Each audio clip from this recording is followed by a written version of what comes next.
They said the gods did not hear the cries of slaves, that their suffering was as silent as the wind that swept through the temple courtyards. But when Nofret fell to her knees on the temple steps, blood seeping from her split lip, the priests dared not look her way. They murmured their prayers and averted their eyes, for to acknowledge a slave was to acknowledge a broken world. Nofret's sobs echoed through the stone columns, her voice raw and hoarse, the sound of a woman who had been beaten for daring to speak. "Please," she gasped, her hands clutching at the cold stone, the bruises on her arms purple like rotting figs. "Please, if the gods are watching, send someone to hear me." The priestesses continued their chants, their eyes fixed on the horizon where the sun bled orange against the sky, as if the gods themselves had turned away. Then came the sound of footsteps, heavy, deliberate, the sound of someone who did not fear the wrath of priests or kings. Nofret raised her head, her hair matted with sweat and tears, as a shadow fell over her. He stood tall, a man draped in the leathers of a warrior, his arms crossed over a chest scarred with the marks of battle. His eyes were dark, intense, the eyes of a man who had seen death and dealt it in equal measure. "Who did this to you?" he asked, his voice low, dangerous. Nofret opened her mouth, but the words would not come. She did not know his name, did not know why he was here, but she could feel his rage, simmering beneath his calm exterior. "Who did this to you?" he asked again, and this time Nofret forced herself to speak. "The overseer," she whispered, the word tasting like ash on her tongue. "For spilling a pot of oil." The warrior's jaw clenched, his fists tightening at his sides. "And where is this overseer now?" he asked, his voice a blade wrapped in silk. Nofret swallowed, her throat raw. "In the courtyard," she said, laughing. The warrior nodded once, a slow, deliberate nod, and then he turned and walked away, his footsteps echoing through the temple as the priests whispered prayers they did not mean. Nofret watched him go, her heart hammering in her chest, her eyes stinging with tears. She did not know what the warrior intended to do, but for the first time in days, she felt something she had thought she had lost forever: hope. The courtyard was a sea of whispers, the scent of incense and roasted meat heavy in the air as the overseer lounged beneath the shade of a date palm. His laughter echoed through the walls, mingling with the chatter of slaves and the clinking of bronze cups.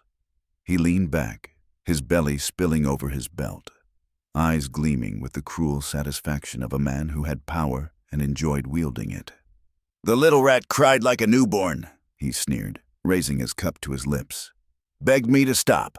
Maybe I would have if she hadn't been so damn defiant." The men around him roared with laughter, their teeth flashing in the dim light. They were men like him, men who took what they wanted and crushed anything that dared to resist.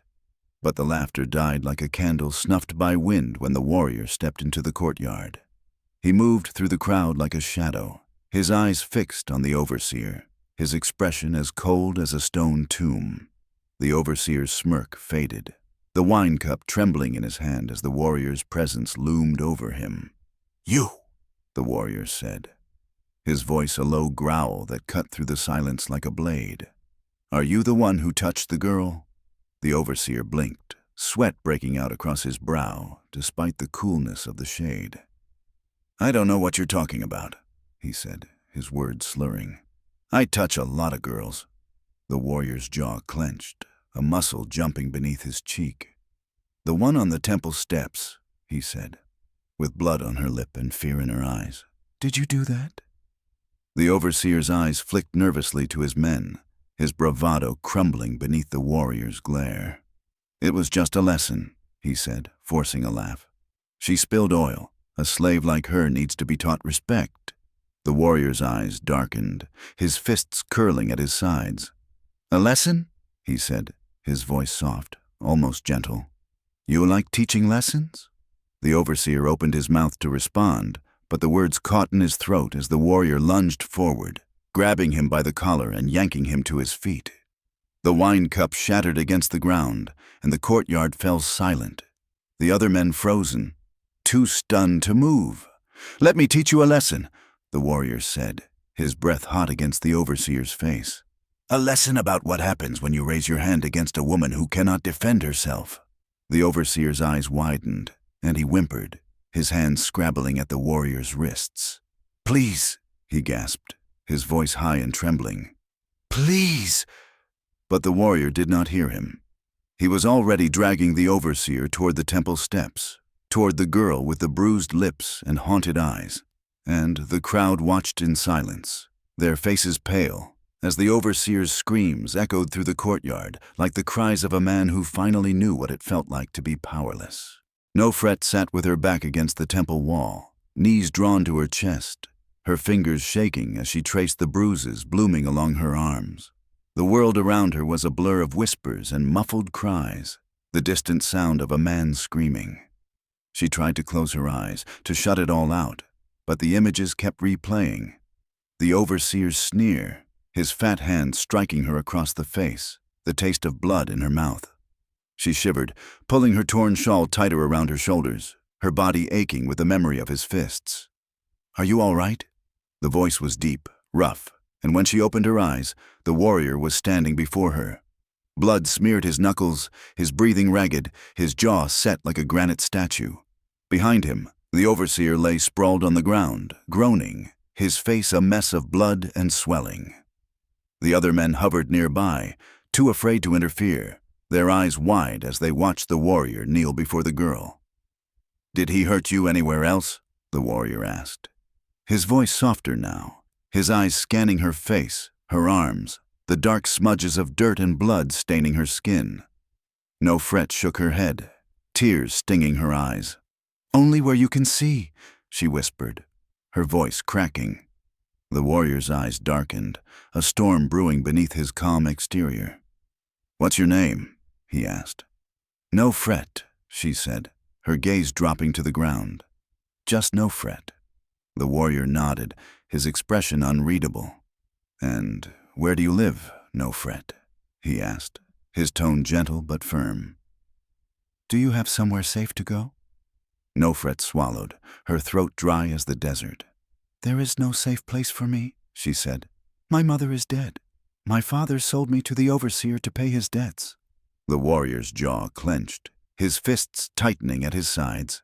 "Then you come with me," he said, standing and extending his hand to her. "You'll be safe under my roof." Nofret stared at his hand, her pulse quickening. She knew better than to trust men, especially men who offered help with no strings attached. But when she looked into the warrior's eyes, she saw no deceit, no hunger, only a fierce, protective anger. "Why?" she asked, her voice trembling. "Why would you help me?" The warrior's jaw twitched, his gaze hardening as he glanced back at the overseer, who was now being dragged away by the other men, whimpering and cursing beneath his breath. "Because I was once the one lying on the temple steps," the warrior said, his voice low, his eyes dark with memory. "And no one came for me." Nofret's heart twisted, a fresh wave of tears blurring her vision. She reached up, took his hand, and felt the calluses on his palm, the roughness of a man who had fought and bled and survived. "What is your name?" she asked as he pulled her to her feet, his strong arm steadying her as the world spun. "Seten," he said, his voice like a rumble of distant thunder. "My name is Seten." And as he led her away from the temple, away from the overseer's screams and the whispers of the priests, Nofret clung to him like a lifeline, her heart pounding with fear, with hope, with something that felt like the first breath of life after drowning. Satan's home was a modest clay house on the outskirts of the city, far from the grand estates of the nobles and the cluttered alleyways of the slaves. It was a place of solitude, shadowed by date palms and wrapped in the scent of acacia blossoms. Nofret stepped inside, her bare feet brushing against the cool stone floor, her eyes darting around the single room. There was little to see. A straw mat, a wooden table, a single jug of water resting beside a basin. It was simple, almost empty, but it was clean, and for the first time in days, she felt the faint pulse of safety. "Sit," Seten said, his voice gruff as he motioned to the mat. Nofret sank down, her body heavy, her limbs aching as Seten fetched a cloth and dipped it into the basin. He knelt before her, the muscles in his arms rippling as he wrung out the cloth, his eyes fixed on her swollen lip. "This will sting," he said, his voice gentler now. "But it will help." Nofret nodded, bracing herself as he pressed the cool cloth against her lip. Pain shot through her, sharp and bitter, but she bit down on the inside of her cheek, refusing to cry out. Seten's eyes never left her face. His jaw clenched as he dabbed at the cut, his hands surprisingly gentle. "Why did you do it?" Nofret asked, her voice small, her eyes searching his face. "Why did you stand up for me?" Satan's gaze flicked away, his jaw tight. "Because I know what it feels like to be powerless," he said, his voice a low growl. "And I know what it's like to be beaten and left to rot while others stand by and watch." Nofret swallowed, her throat dry. "Who did it to you?" Satan's jaw worked, his eyes darkening as he dipped the cloth back into the basin, his movements rougher now. "A man," he said. "A man who called himself my father." Nofret's heart twisted, a pang of something raw and painful unfurling inside her. "What happened to him?" Satan's eyes met hers then, dark and haunted. "He's dead," he said, his voice flat, his expression blank. "And I made sure he stayed that way." Nofret's breath caught, her pulse quickening. She wanted to ask more, to press him for details, but the look in his eyes, the hollow, haunted look of a man who had buried too much and carried the weight of it still, held her back. "Thank you," she said instead, her voice soft, her eyes dropping to the floor. "For helping me." Seten's hand stilled, the cloth dripping water onto the floor as he stared at her, his jaw tight. "You don't have to thank me," he said, his voice rough. "You didn't deserve what happened to you." Nofret nodded, her throat thick. "What will happen to the overseer?" she asked, her voice barely above a whisper. Satan's eyes darkened, a muscle jumping in his jaw. "That depends," he said, his voice low, "on whether he's smart enough to stay away from you, because if he isn't—" His gaze hardened, his jaw setting like stone. "I will make sure he never lays a hand on you again." Nofret shivered, her heart pounding as Seten rose to his feet, his shadow looming over her like a protective wall. In that moment, she felt something she hadn't felt in a long time, a flicker of hope, and as Seten moved away, his back a solid line of muscle and scars, Nofret watched him go, her fingers trembling as she reached up to touch her bruised lip, the taste of blood lingering on her tongue. Outside, the wind howled through the date palms, the scent of acacia blossoms thick in the air. And somewhere in the distance, a man screamed, his voice echoing through the city like a ghost refusing to be forgotten. The days passed in a blur of silence and shadows. Nofret stayed within the confines of Satan's small home, her bruises fading but her nightmares growing sharper, more vivid. Each night she jolted awake, gasping, drenched in sweat, the overseer's hands still clawing at her in her dreams. And each night Seten was there, seated on the floor by the door, his eyes dark and watchful, his jaw clenched tight as he guarded the entrance like a lion guarding his den. He spoke little, his words sparse and clipped, but his presence was a balm, a constant reminder that she was not alone. Yet even as the days wore on, Nofret could not shake the feeling that the overseer was not finished with her. She could still feel his eyes on her, the weight of his gaze pressing down like a yoke around her neck. "You should eat," Seten said one morning, placing a bowl of dates and flatbread in front of her. Nofret stared at the food, her stomach churning. "I'm not hungry." Satan's jaw tightened, a muscle jumping beneath his cheek. "You need to keep your strength up," he said, his eyes boring into hers. "You're safe now. He can't hurt you here." Nofret swallowed, her throat dry. "You don't know him," she whispered, her fingers twisting in her lap. "He's powerful. He has men. He'll come for me." Satan's eyes darkened, a storm gathering beneath his calm exterior. "Let him try," he said, his voice a low, dangerous rumble. "I'll be ready." Nofret shivered, her heart pounding as Seten rose to his feet, his shadow stretching across the floor like a dark, protective cloak. But even as he moved away, his shoulders taut and his fists clenched, Nofret felt the chill of fear seeping into her bones, a bone-deep dread that refused to let her rest. That night, as the city fell silent and the moon hung like a silver coin in the sky, Nofret lay on the mat, her eyes wide open, her mind churning with memories she wished she could forget. The overseer's sneer, his hand grabbing her hair, yanking her to the ground. The feel of his hot, foul breath against her cheek.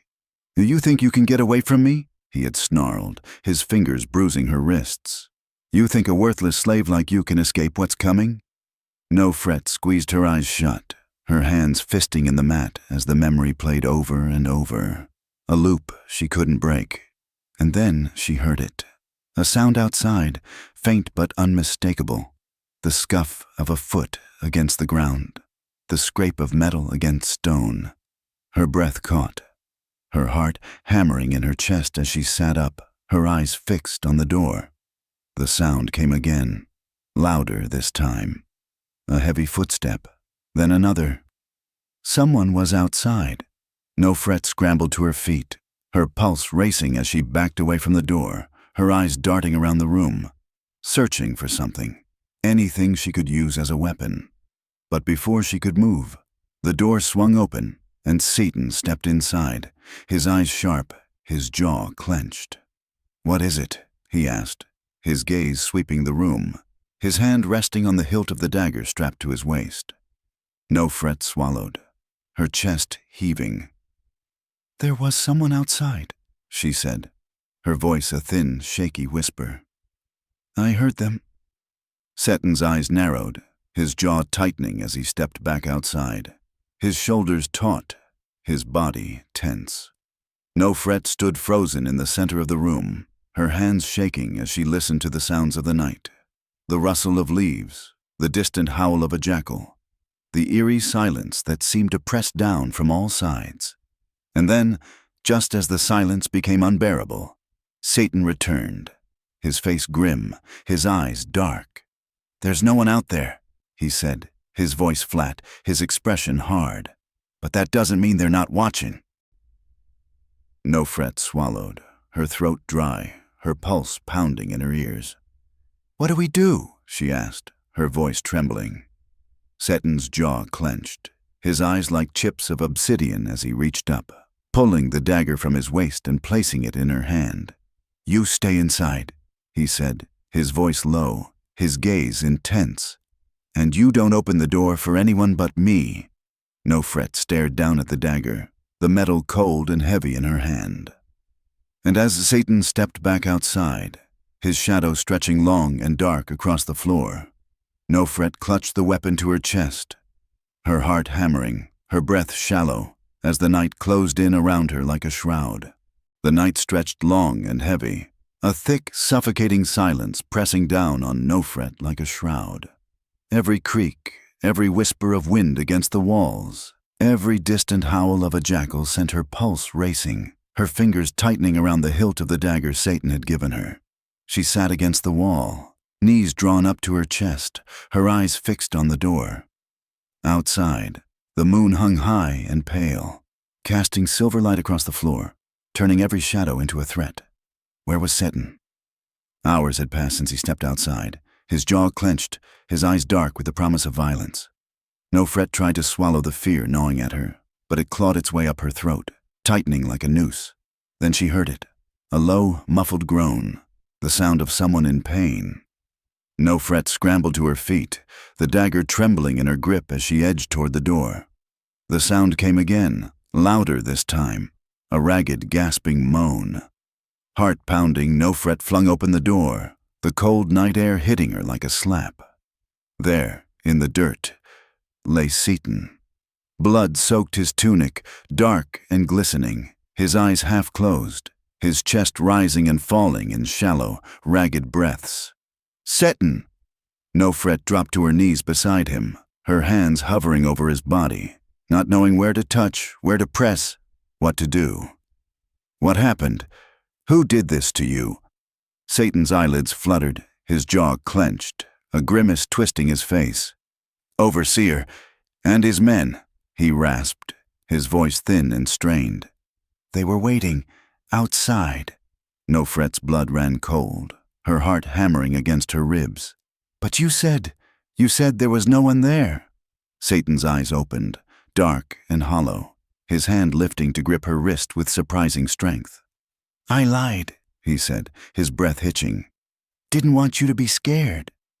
Nofret's vision blurred, tears stinging her eyes as she looked down at the blood soaking through his tunic, the deep gash across his ribs. "We have to get you inside," she said, her voice trembling. "I need to stop the bleeding." Satan's grip tightened on her wrist, his jaw clenched, his eyes burning into hers. "Listen to me," he said, each word a struggle. "The overseer, he said he's coming back, said he's going to take you, make you pay for what I did." Nofret shook her head, her breath hitching. "No," she said, her voice breaking. "You saved me. You protected me." Satan's eyes darkened, a muscle jumping in his jaw. "Not enough," he said, his voice a rasp. "Not yet." And then his hand fell away, his head lolling to the side, his eyes slipping shut. "Seten!" Nofret shook him, her voice rising in panic. "Seten, stay with me, please!" But he was slipping away, his breathing shallow, his skin cold beneath her fingertips. Nofret pressed her hands to the wound, trying to stem the flow of blood, but it seeped through her fingers, warm and slick, staining the ground beneath them. "No," she whispered, her eyes darting around the courtyard, searching for help, for anyone. "Help! Someone help!" But the night was empty, and the city was silent, and Nofret was alone, cradling a man who had bled for her, a man who had risked everything to keep her safe. And somewhere in the darkness, a shadow moved, a figure watching, waiting, the overseer's eyes gleaming like a predator stalking its wounded prey. Nofret's hands shook as she pressed harder against the wound, the blood warm and sticky beneath her palms. Satan's face was ashen, his breaths shallow and uneven, each exhale a ragged rasp that sent chills through her. "Stay with me," she whispered, her voice breaking, tears streaking down her cheeks. "You can't leave me here, not now." But Satan's eyes remained closed, his jaw slack, his chest rising and falling in weak, uneven bursts. Panic clawed up Nofret's throat, and she glanced around the courtyard, her heart pounding against her ribs. There was no one to hear her screams, no one to help. "Think, Nofret," she muttered, her breath hitching as she tore at the hem of her dress, ripping it into strips. "Think!" Her hands trembled as she wrapped the makeshift bandages around Satan's waist, tying them tight, her fingers fumbling as the blood soaked through, staining the fabric a deep, sickening red. "Hold on," she said, her voice shaking. "Just hold on." But as the night dragged on, the blood continued to seep through and Satan's breathing grew fainter, his skin colder, his body heavier beneath her hands. Nofret clenched her teeth, her jaw tight as she blinked away the tears blurring her vision. "You're not dying," she said, her voice fierce, her hands pressing down on the wound with all the strength she had left. "Do you hear me? You're not dying." But even as she said it, a dark shadow fell over them, and Nofret's heart lurched, her blood turning to ice. A boot scraped against the dirt, and a low, cruel chuckle echoed through the night. Nofret's head snapped up, her eyes widening as she took in the figure standing over them. The overseer. He stood with his hands on his hips, a smug, satisfied grin twisting his face as he looked down at Seton's blood-soaked body. "Well, well," the overseer drawled, his eyes gleaming. "Looks like the big bad warrior isn't so tough after all." Nofret's breath caught in her throat, her hands trembling as she clutched the dagger to her chest. "Leave us alone," she said, her voice quivering, her eyes darting to Skin's unmoving form. "He needs help."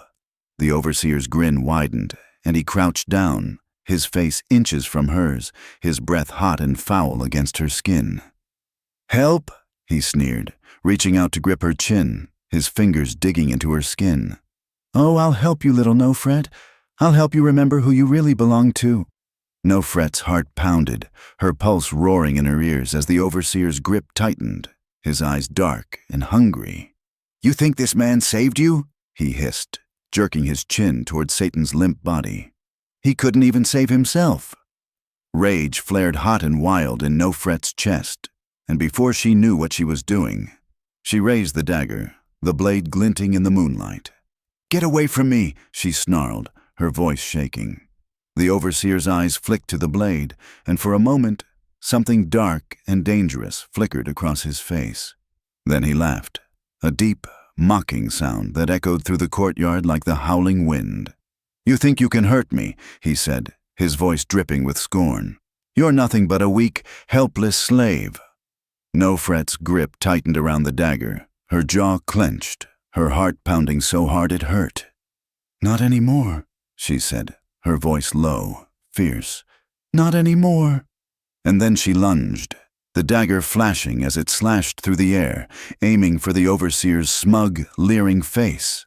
But he was faster. His hand shot out, grabbing her wrist, twisting it painfully until the dagger clattered to the ground.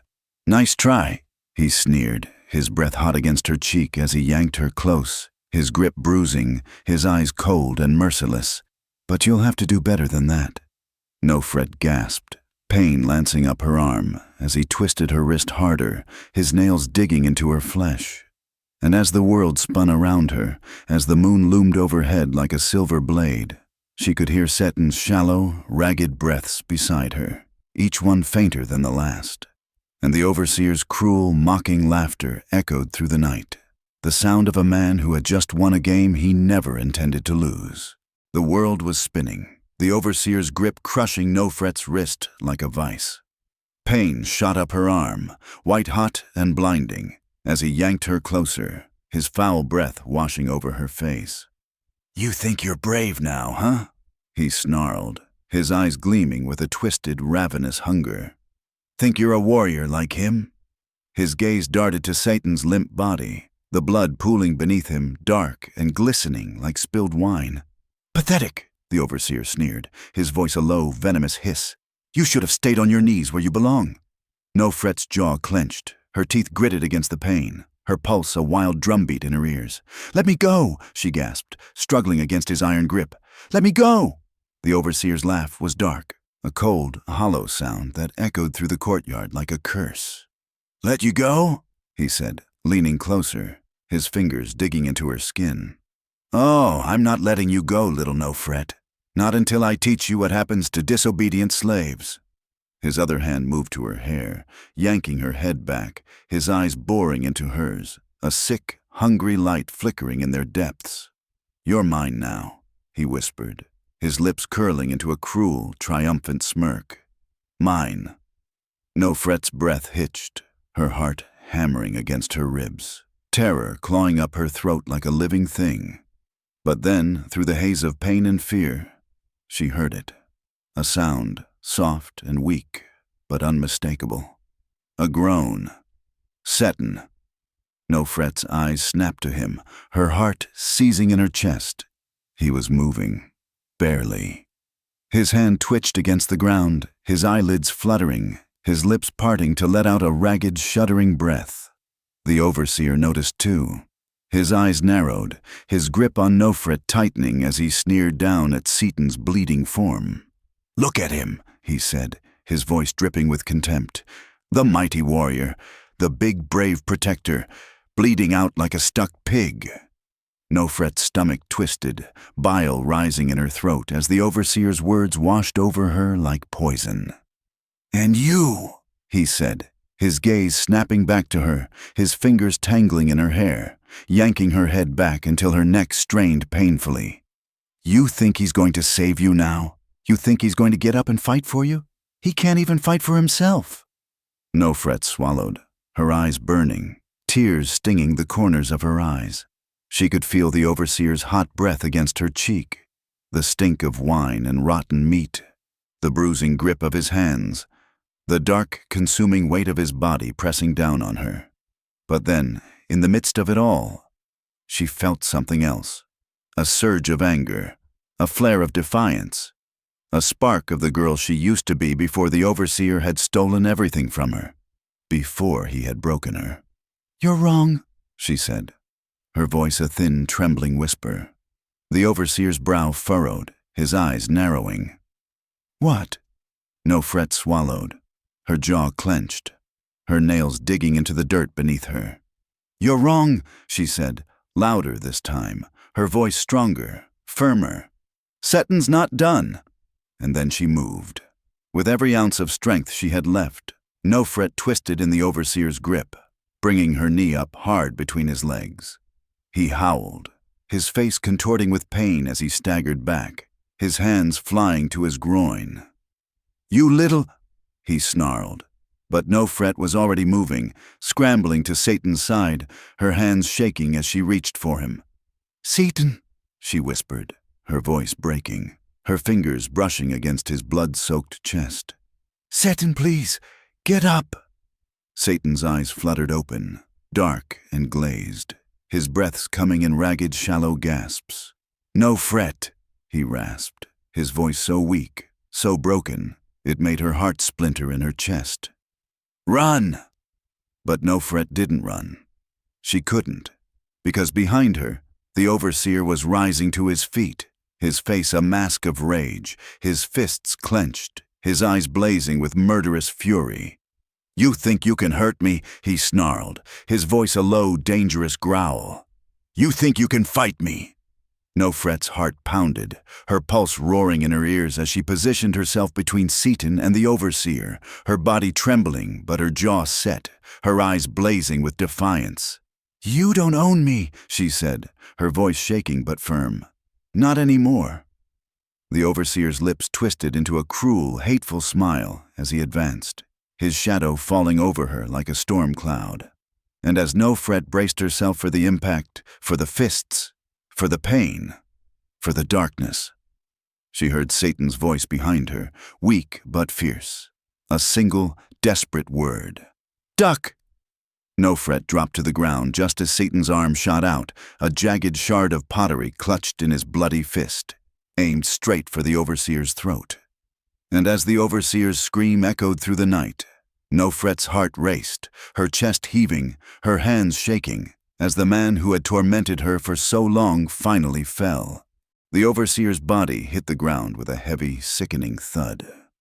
Blood pooled beneath his neck, dark and viscous, staining the earth like a shadow that refused to fade. His eyes stared up at the sky, wide and blank, his mouth twisted in a silent scream. Nofret couldn't move. She couldn't breathe. Her hands shook as she stared at the shard of pottery still clutched in Seten's trembling fist, the jagged edge gleaming wet and red in the moonlight.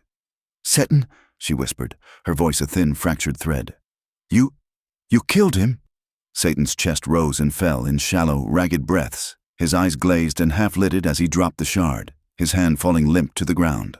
"I had to," he rasped, his voice weak, each word a struggle. He was going to hurt you." Nofret swallowed, her throat tight, her heart pounding so hard it felt like it might shatter. The overseer was dead. The man who had tormented her, beaten her, broken her. He was dead, and she was free. But the freedom tasted like ash on her tongue, bitter and thick, as she looked down at Seten's blood-soaked body, the life slipping from his eyes with every shallow breath. "Stay with me," she said, her hands pressing down on his wounds, trying to stop the bleeding, trying to hold him together, trying to keep him alive. "Please, Seten, stay with me." Satan's eyelids fluttered, his jaw clenched, a low, pained groan slipping from his lips. "Nofret," he murmured, his eyes dark and distant, his gaze fixed on the stars overhead. I can't see you." Panic clawed up Nofret's throat, her breath coming in short, frantic bursts as she leaned closer, her face inches from his, her fingers trembling against his blood-soaked chest. "I'm here," she said, her voice cracking, her tears spilling onto his skin. "I'm right here." Seten's hand twitched, his fingers weakly grasping for hers, his jaw tight, his eyes wet and unfocused. I should have saved you sooner," he rasped, his voice breaking. I should have been stronger. You saved me, Nofret said, her voice fierce, her tears falling faster now. You saved me! You saved me! Satan's lips twitched, a ghost of a smile flickering across his face, but it was weak, so weak, and his eyes were growing dim, his breaths fainter, slower. Nofret, he whispered, his voice barely more than a breath. Promise me. Anything, she said, her throat aching, her chest splintering. Anything. Promise me you won't go back, he said, his eyes closing, his lashes fluttering against his cheeks. Promise me you'll run. Nofret choked on a sob, her hands pressing harder against his wounds, her fingers slick with blood, her heart pounding like a war drum. I promise, she said, her voice shaking, her tears falling like rain. I promise. But even as she said it, she could feel him slipping away, his skin growing colder, his breaths shallower, his eyes drifting closed. Seten, she sobbed, her hands fisting in his tunic, her body trembling as she leaned over him, her forehead pressing against his. Please, don't leave me, please. But Seton's eyes remained closed, his chest still, his hand falling away from hers to rest limp against the ground. And Nofret's sobs echoed through the courtyard, raw and broken, as the man who had fought for her, bled for her, died for her, lay still and silent beneath the moonlit sky. The overseer was dead, and so was Seten, and Nofret was alone. Alone with a corpse, a blood-soaked courtyard, and a promise she wasn't sure she could keep. Run, he had said. But where could she run to? And who would she be running from? The overseer was dead, but his shadow still lingered, dark and heavy, pressing down on her like a shroud. And as Nofret sat in the blood-soaked dirt, her tears mingling with the blood of the only man who had ever tried to protect her, she felt the weight of that shadow settle over her, cold and suffocating as the world around her fell silent. The sun rose over Waset, its light seeping through the cracks in the walls like fingers of fire, painting the courtyard in hues of blood and gold. Nofret sat in the dirt, knees drawn to her chest, eyes fixed on the bodies lying in the dust. The overseer, his mouth agape, eyes wide and unseeing. And Seten, his face serene, his chest still, his skin ashen. The world felt hollow, empty, a vast, echoing void where time had stopped and all sound had been swallowed by the wind. Nofret's hands shook, her skin sticky with dried blood, her eyes dry and burning, her lips cracked and parched. She couldn't move, couldn't think, couldn't breathe. All she could do was stare at Seton's lifeless body, at the man who had fought for her, bled for her, and died for her. A man she barely knew, a man who had become her only hope. Nofret. The voice came from behind her, soft and hesitant, and Nofret flinched, her heart lurching in her chest. She turned, and there, standing in the entrance to the courtyard, was a woman, young, with dark eyes and a face framed by a cascade of black curls. Nofret recognized her, one of the temple maidens. The girl stepped forward, her eyes darting between the two bodies, her hands clasped tight against her chest. What happened? She whispered, her voice trembling. Nofret opened her mouth, but no words came out. What could she say? That she had killed the overseer, that Seten had died trying to protect her, that she was alone, with nowhere to go, nothing left to hold on to. You need to leave, the girl said, her voice urgent now, her eyes wide. The guards will come. They will see. They will see what you did. Nofret shook her head, a sob catching in her throat. I didn't kill him, she said, her voice breaking. It was Seten. He was trying to protect me. The girl swallowed, her eyes softening as she stepped closer, crouching down beside Nofret, her hand resting gently on her arm. I know, she said, her voice gentle. I saw. Nofret's eyes snapped to hers, a gasp escaping her lips. You saw? The girl nodded, her gaze flicking to Seten's body, her jaw tight. I saw everything. I saw how he fought for you, how he died for you. Nofret's throat tightened, her heart aching, her chest heaving as she looked back at Seten's still, lifeless form. "He saved me," she whispered, her voice breaking. "He saved me, and now he's gone." The girl's grip tightened on Nofret's arm, her eyes fierce and determined. "Then honor him," she said. "Honor what he did. Run! Get away from here before they come." Nofret's breath hitched, her pulse racing, her mind spinning. Run! But where? To whom? She had no one. Nothing. "Where do I go?" she asked, her voice a hollow whisper. The girl's jaw clenched, her eyes darkening. "There is a caravan leaving at first light," she said. "Merchants. They're headed to Nubia. You can go with them. Disappear."